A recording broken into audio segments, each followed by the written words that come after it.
So angelless, so precious,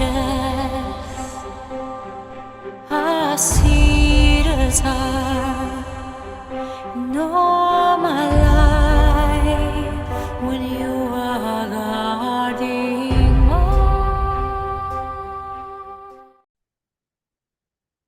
Shalom, teman-teman, apa kabar semuanya? Boleh ngobrol-ngobrol dikit, boleh dibuka mic-nya jadi bisa. Shalom, Bapak Pendeta. Oh, ya, panggilnya udah Bapak Pendeta sekarang. Panggilnya Jerry Amin dong, aja. amin. Dan kita Panggilnya kan, Kakak Bung Pendeta. Kakak Bung ya, Pendeta.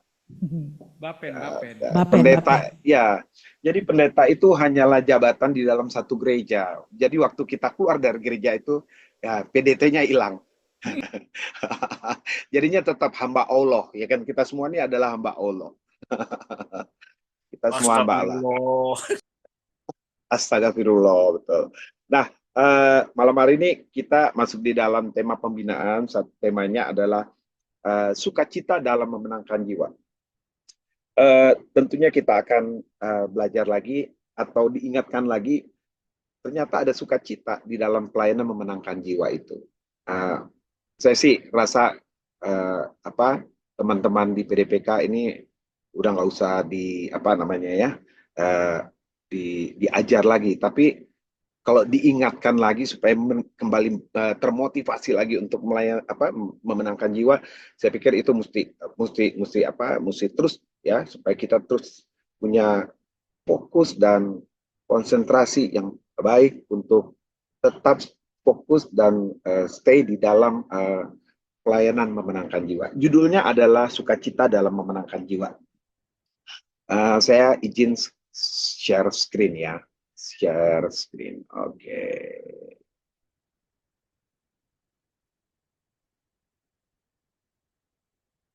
Apakah halo? Oh, belum ya. Oke. Belum naik loh. Belum ya. Belum naik ke puncak gunung. Oke. Share. Udah kelihatan ya? Salah. Oke. Nah, ini dia. Oke, ini dia.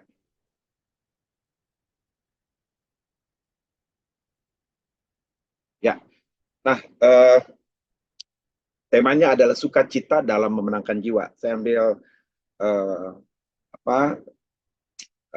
kebenaran firman-Nya dari Lukas 15 ayat 10 yang berkata begini. Aku berkata kepadamu, demikian juga akan ada sukacita pada malaikat-malaikat Allah karena satu orang berdosa bertobat.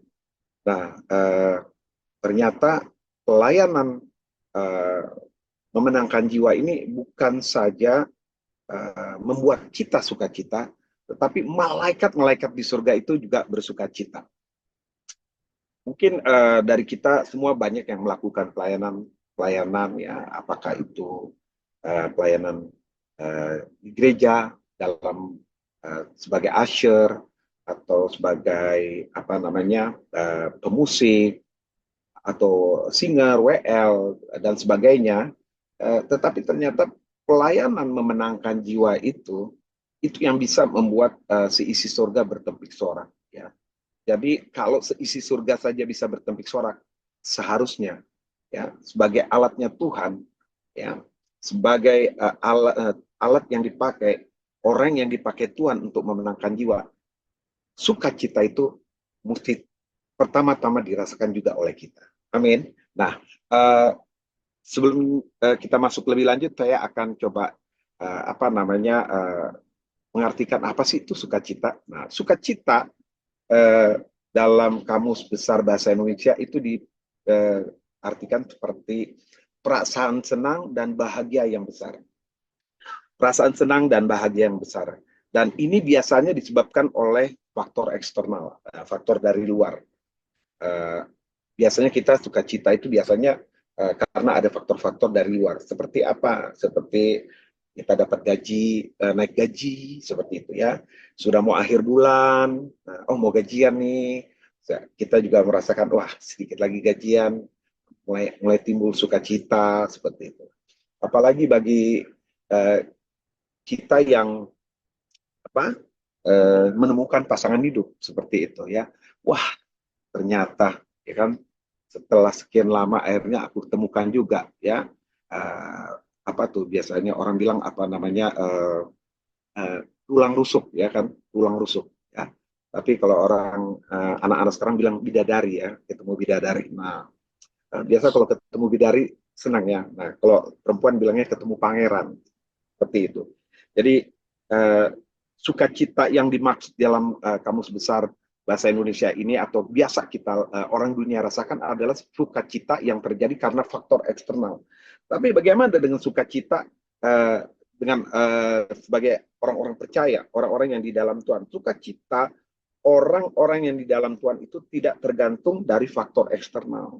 Ya, sukacita itu datang dari dan karena Yesus Kristus yang ada di dalam hati kita. Jadi sukacita kita sebagai orang percaya itu timbulnya karena faktor internal. Internal itu maksudnya karena ada Yesus yang ada di dalam kita.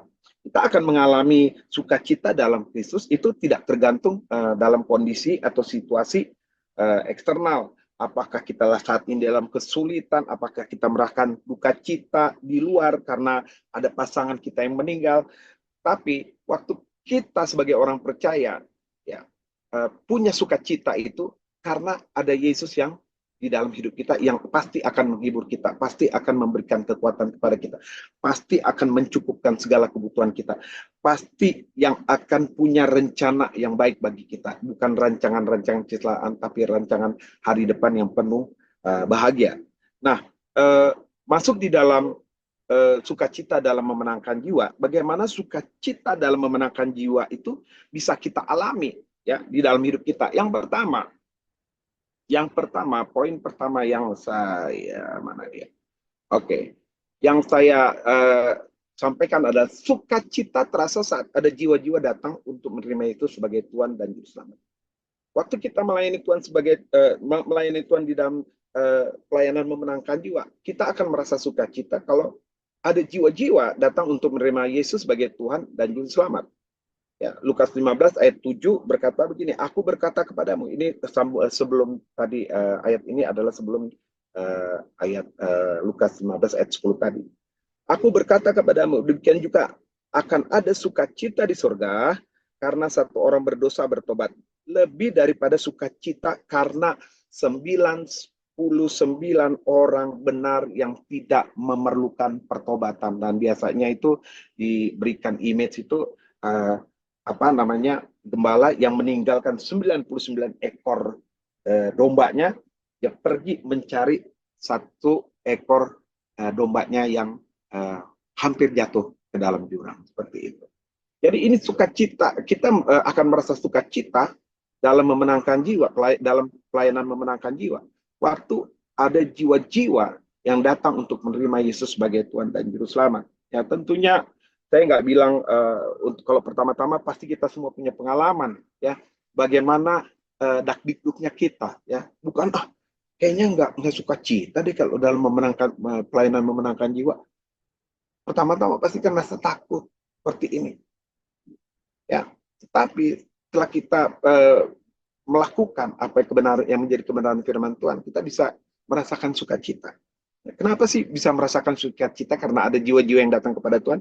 Nah, Yakobus 5 ayat 20 bilang begini, ketahuilah, kalau kita mesti refer, kenapa ya? Kita akan mengalami sukacita di dalam memenangkan jiwa. Yakobus 5 ayat 20 bilang begini, ketahuilah bahwa barang siapa membuat orang berdosa berbalik dari jalannya yang sesat, ia akan menyelamatkan jiwa orang itu dari maut dan menutupi banyak dosa. Amin. Berarti kita menjadi perpanjangan tangan Tuhan, menjadi alat Tuhan untuk menyelamatkan orang-orang dari hukuman maut dan dari hukuman dosa. Nah, inilah yang yang menjadi sukacita kita. Bahkan saya mau katakan begini, pelayanan memenangkan jiwa adalah sukacita terbesar dalam hidup kita. Sukacita kita itu adalah jiwa-jiwa. Kenapa kita bisa merasakan sukacita? Karena sukacita kita itu jiwa-jiwa yang dimenangkan bagi Kristus. Nggak ada lagi sukacita. Pemberian yang terbaik yang bisa kita berikan kepada seseorang adalah berita Injil. Ya kan? Kalau saya kasih ke Lewi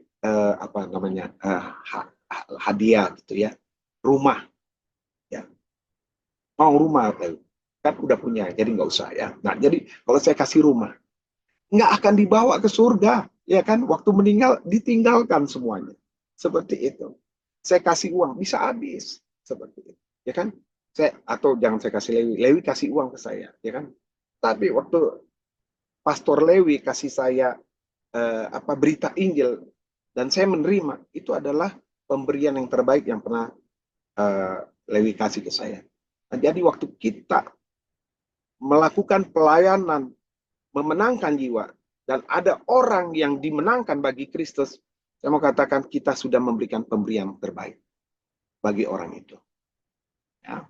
Ingat ya, kita Bang Rainer, kita pernah pelayanan di Timur Tengah ya Bang, yaitu di Apolos, itu kan letaknya di timur ketengahan dikit seperti itu. Itu Bang Rainer yang memang itu ya, tapi kita mengajar mereka. Ada juga beberapa calon-calon hamba Tuhan di sana yang ternyata belum pernah berdoa untuk mengundang Yesus menjadi Tuhan dan Juru Selamat secara pribadi, dan mereka berdoa ya, berdoa. Hari ini tuh banyak yang sudah jadi Bang ya, sudah jadi ya, bukan jadi penjahat, ada yang jadi, maksudnya ada yang jadi guru ya, ada juga murid kita dua Bang. Jadi waktu waktu sesi pertama itu pernah Bang Ray pegang, waktu itu pas bisa akhirnya dilanjutkan ke aku, namanya siapa itu yang kemarin muncul di DPR minta untuk guru-guru Kristen ya, Abraham Pelokia namanya, seperti itu. Nah itu pertama kali dipegang oleh Bang Ray, begitu lepas Bang Ray pelayanan di PDPK dari PDPK yang ambil adalah PPE, lanjutkan. Nah itu kan memenangkan jiwa, itu senang. Sekarang udah menjadi militan seperti itu, berani seperti itu. Nah itu ada salah satu juga hasil dari pelayanan memenangkan jiwa kita. Ya itu hanya satu contoh. Tetapi kita harus garis bawahi bahwa pemberian terbaik yang kita bisa berikan kepada sesama kita adalah berita Injil. Karena itu berlakunya bukan hanya di dunia, berlakunya sampai kepada kekekalan. Amin. Nah, saya waktunya berapa ya? 1,5 jam ya? Enggak ya, 45 menit aja ya. Ini soalnya buku pembinaannya juga saya lihat cuma 2, 3, 4 halaman. Nah, yang kedua, kenapa bagaimana kita merasakan sukacita dalam memenangkan jiwa? Karena ada kuasa yang bekerja di dalam kita. Kisah Para Rasul 1 ayat 8 bilang, kamu akan menerima kuasa kalau Roh Kudus turun ke atas kamu, dan kamu akan menjadi saksiku di Yerusalem dan seterusnya, seperti itu. Kenapa kita merasa sukacita? Karena kita tahu ada kuasa yang bekerja di dalam kita. Kenapa orang nggak merasakan sukacita? Karena dia nggak tahu ada kuasa yang bekerja di dalam dia. Dia mengandalkan kekuatan dia. Ya.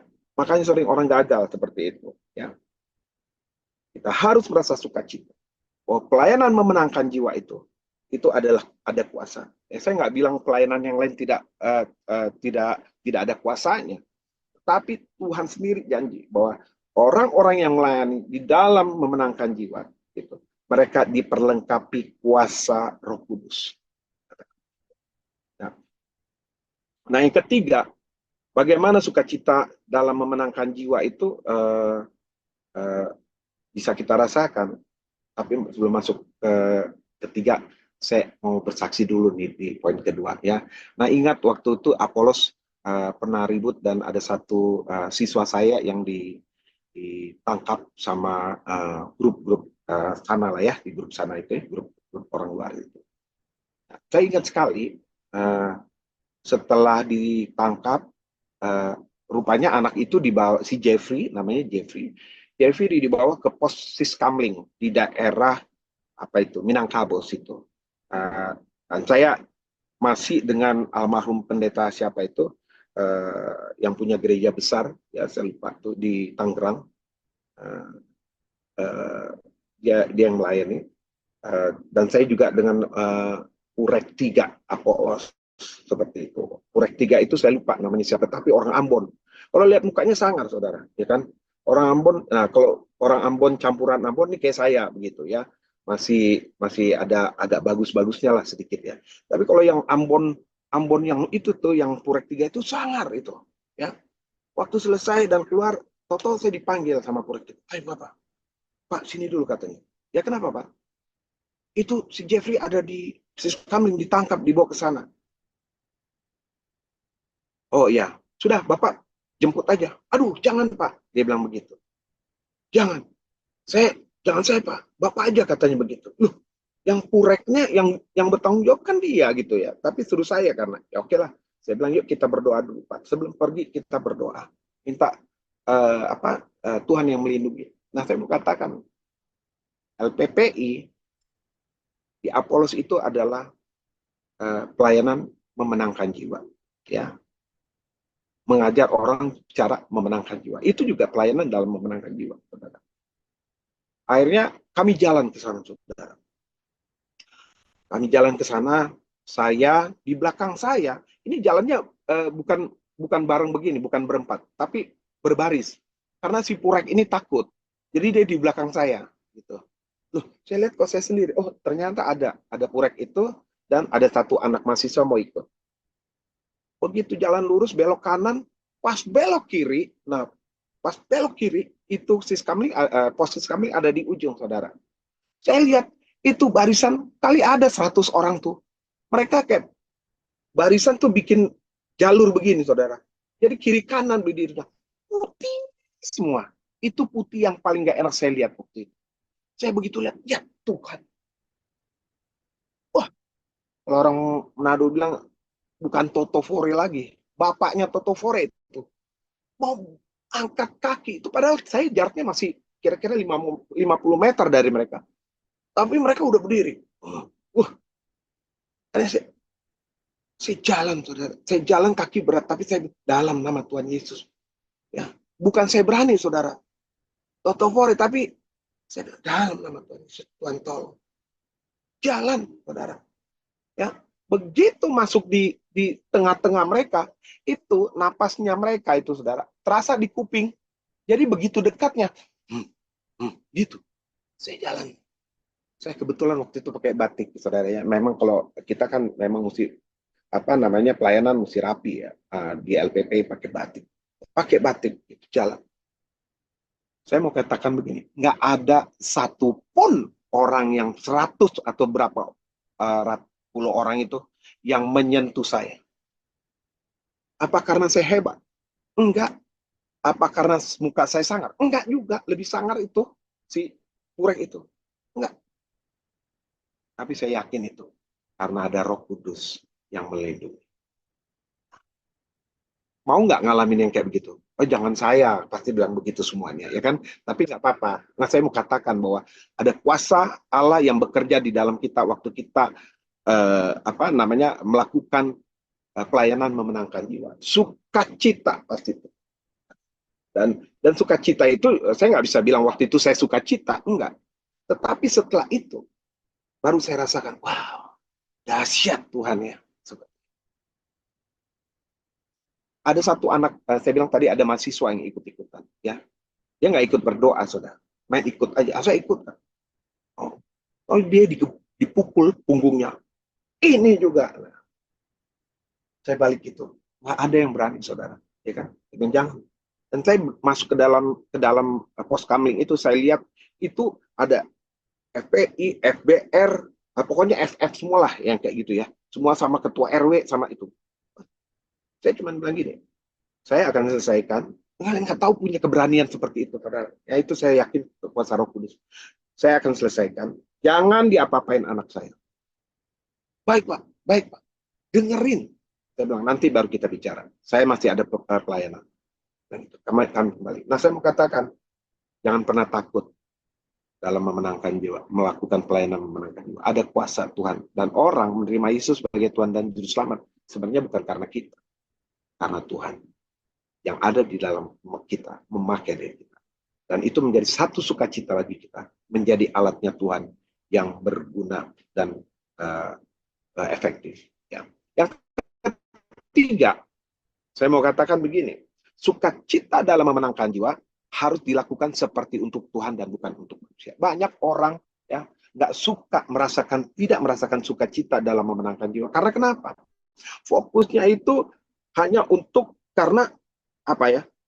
Karena manusia, karena kakak rohaninya atau pelatihnya suruh menangkan jiwa lagi, suruh bacain patukum rohani seperti itu. Ya.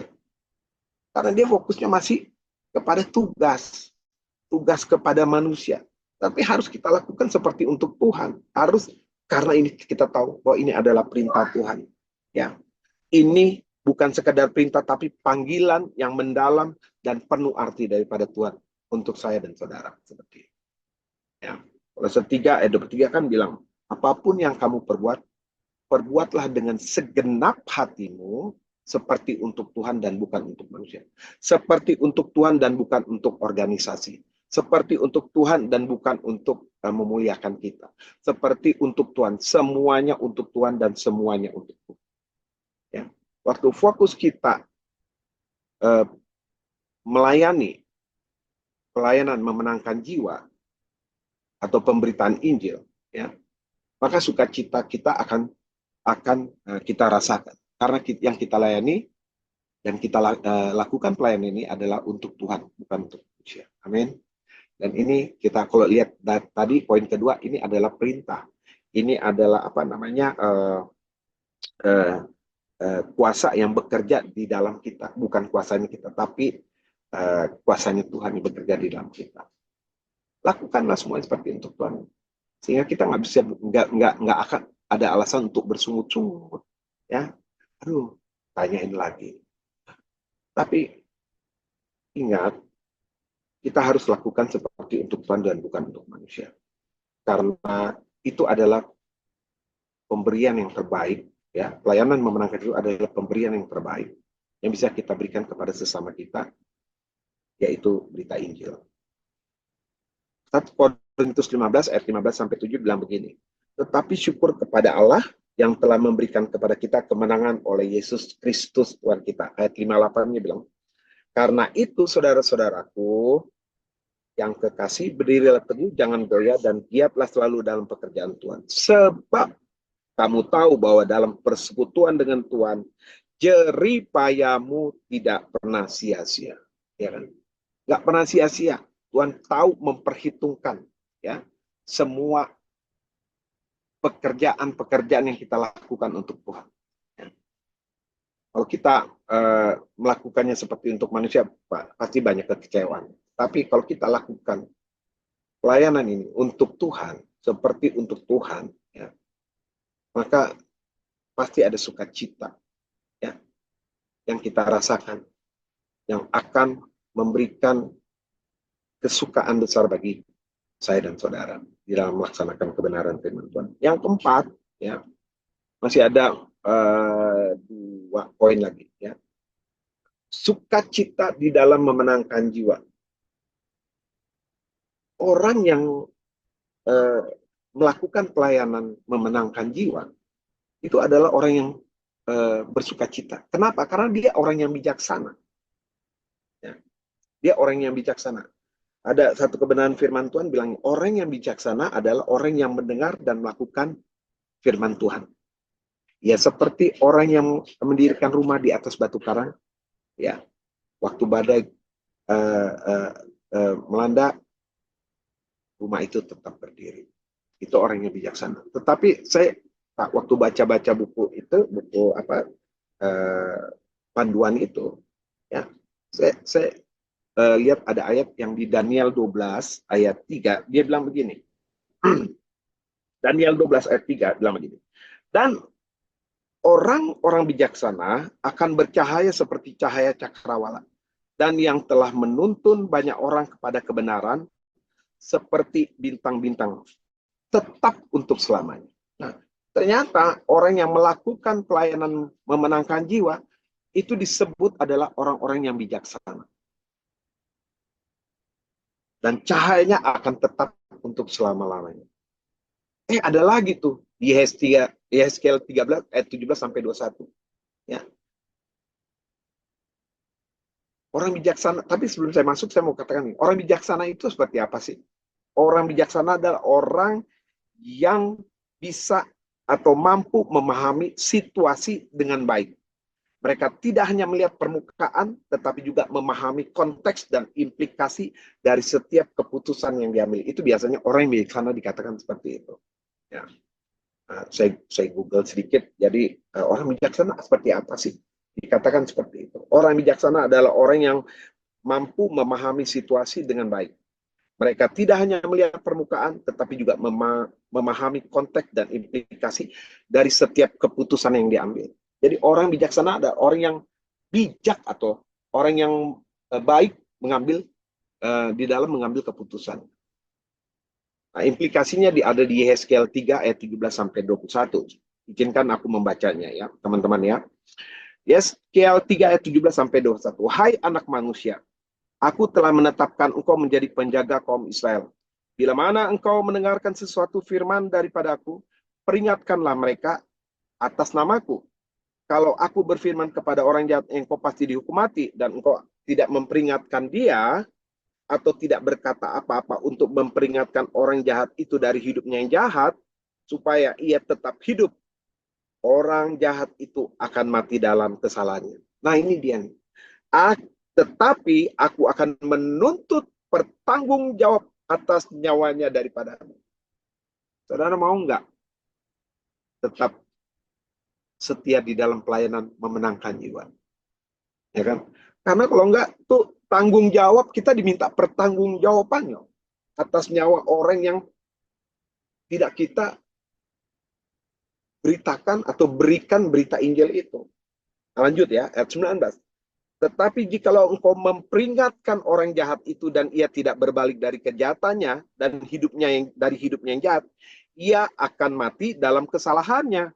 Tetapi engkau telah menyelamatkan nyawamu. Ternyata kalau kita nggak menginjil, ya, nggak menyampaikan berita Injil itu, ya, nyawa kita yang jadi ancamannya. Tetapi kalau kita menyampaikan, kita menyelamatkan nyawa kita. Bukan nyawa orang itu saja diselamatkan, kita juga diselamatkan. Ayat 20, ya. Jikalau seorang yang benar berbalik dari kebenarannya dan ia berbuat curang, dan aku meletakkan batu sandungan di hadapannya, ia akan mati. Oleh karena engkau telah memperingatkan dia. Ia akan mati dalam dosanya dan perbuatan-perbuatan kebenaran yang dikerjakannya tidak akan diingat-ingat. Tetapi aku akan menuntut pertanggungjawab atas nyawanya daripadamu. Nah, tetap ada pertanggungjawaban. Tuhan akan menuntut kalau kita tidak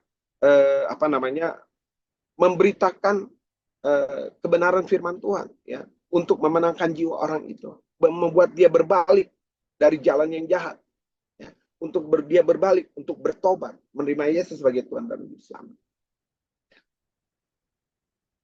Orang-orang yang melakukan pelayanan memenangkan jiwa adalah orang-orang yang bijaksana. Ya, nanti ayat 21-nya saya akan lanjutkan, ya. Tapi selalu ingat bahwa orang yang melakukan pelayanan memenangkan jiwa adalah orang yang bersuka cita. Kenapa? Karena dia adalah orang yang bijaksana, yang mengambil keputusan, yang memahami setiap keputusan yang diambil. Itu adalah orang yang bijaksana. 21. Tetapi jikalau engkau memperingatkan orang yang benar itu supaya ia jangan berbuat dosa, dan memang tidak berbuat dosa, ia akan tetap hidup sebab ia mau menerima peringatan sebab ia mau menerima peringatan dan engkau telah menyelamatkan nyawamu. Ya, artinya kita juga buat keputusan yang tepat. Ya. Baca satu lagi ya. Efesus 5 ayat 15 sampai 16. Orang yang melakukan pelayanan memenangkan jiwa adalah orang yang memperhatikan dengan seksama bagaimana dia hidup. Ya. Nanti baca aja di Efesus 5 ayat 15 sampai 16. Ya. Oke. Yang kelima yang saya mau share adalah ini dia. Ya. Sebelum masuk itu. Jangan gunakan segala usaha kita memelihara tubuh. Karena tubuh akan mati. Tetapi pergunakanlah waktu kita untuk memelihara sesuatu yang akan bertahan hidup selamanya. Amin. Ya. Apa yang kita pelihara sekarang. Nyawa kita yang harus kita jaga. Ya. Ya. Nyawa kita. Hidup kita yang kita mesti jaga. Ya. Bukan tubuh. Tubuh akan mati, saudara. Ya, tadi saya mau katakan. Ya. Tubuh akan mati. Tapi ya, roh kita yang akan kembali pada Tuhan. Kita akan jiwa kita yang akan menghadap kepada Tuhan dan mempertanggungjawabkan segala sesuatu yang kita buat. Ya. Oke. Klik nomor 5. Ya. Sukacita dalam memenangkan jiwa. Kenapa kita merasa sukacita? Karena kita menabur di tempat yang tepat. Saya mau katakan. Saya dan saudara menabur di tempat yang tepat. Matius 16 ayat 26 bilang begini. Apa gunanya seorang memperoleh seluruh dunia tetapi kehilangan nyawanya? Dan apakah yang dapat diberikan sebagai ganti nyawanya? Kan? Apa yang menjadi fokus kita? Ya, dalam kita menabur. Apakah materi? Ya, atau diri kita sendiri? Banyak gereja yang fokus di dalam melayani adalah untuk membesarkan gedung gereja. Wah, supaya jemaatnya datang cepat banyak. Beli sound system, mahal-mahal, saudara. Sound system, beli sekarang itu, apa namanya, Videotron itu. Gede-gede, itu ratusan juta. Ya, saya selalu ingat, kata Bung Henry, coba duitnya dibeliin kuaci, gitu ya. Makanya berapa tahun tuh kalau ratusan juta dibeliin kuaci. Nah, itu istilah itu selalu saya bawa tuh, ya.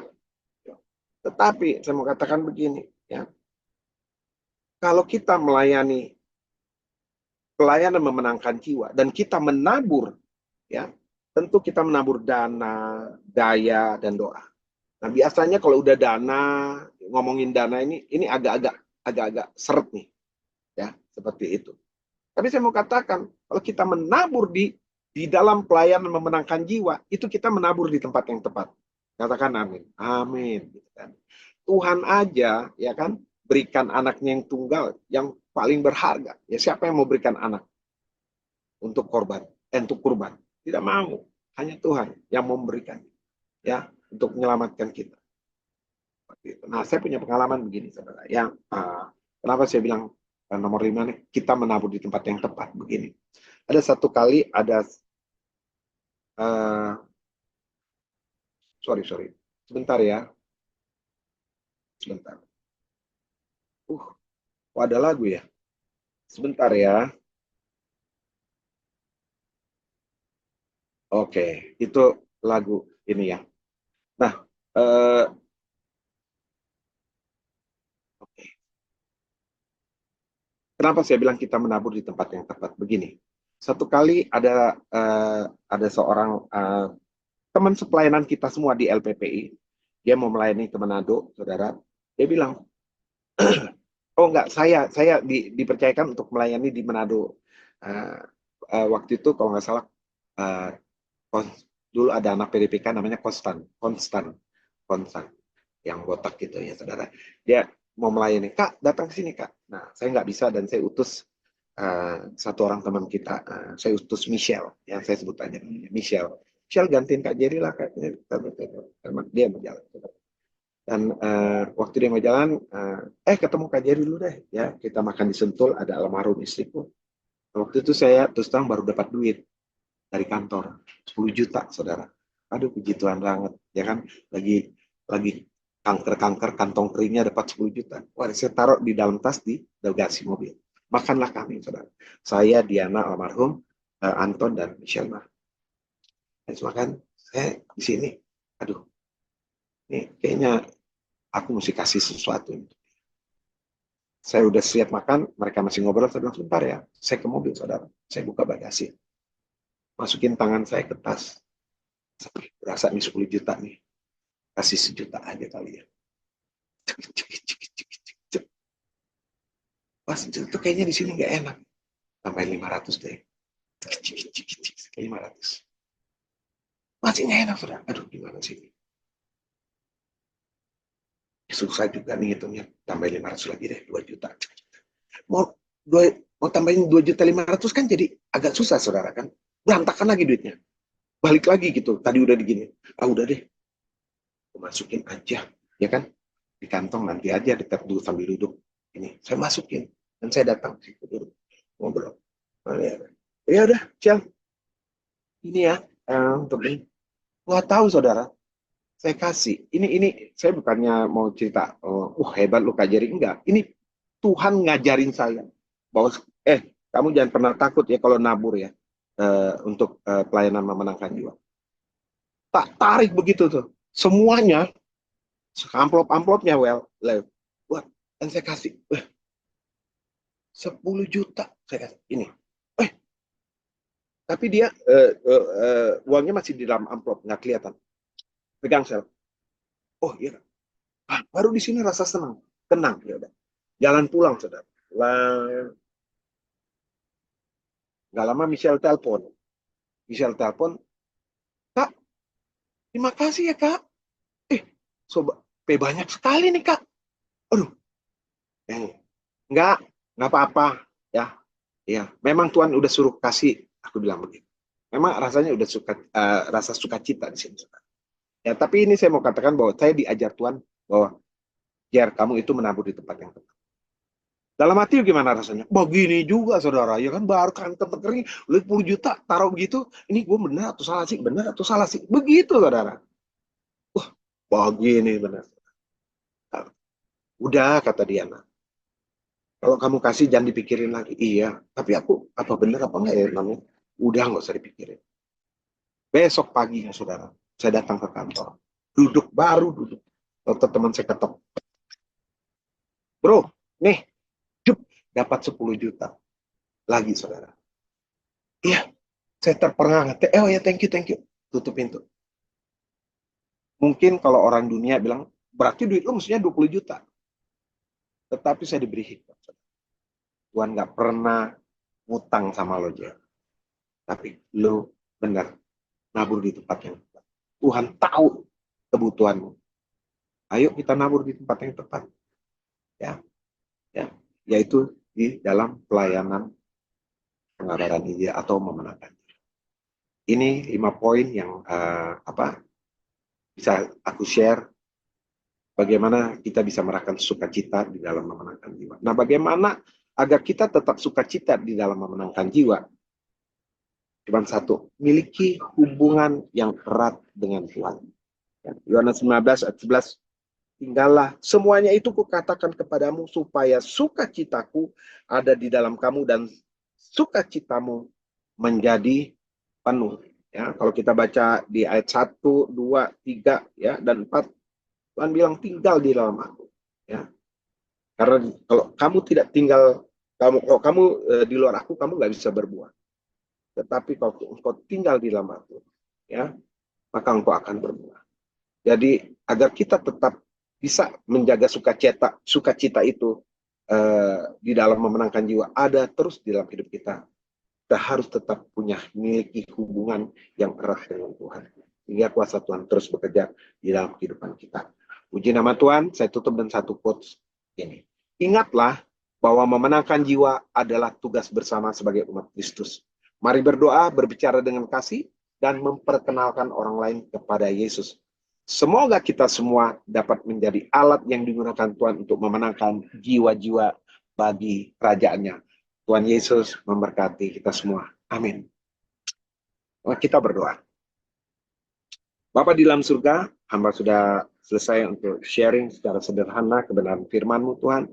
Biarlah Tuhan menolong terus pada kami untuk kami boleh fokus dan giat terus di dalam pelayanan memenangkan jiwa. Karena ternyata ada sukacita yang luar biasa yang Tuhan berikan kepada kami.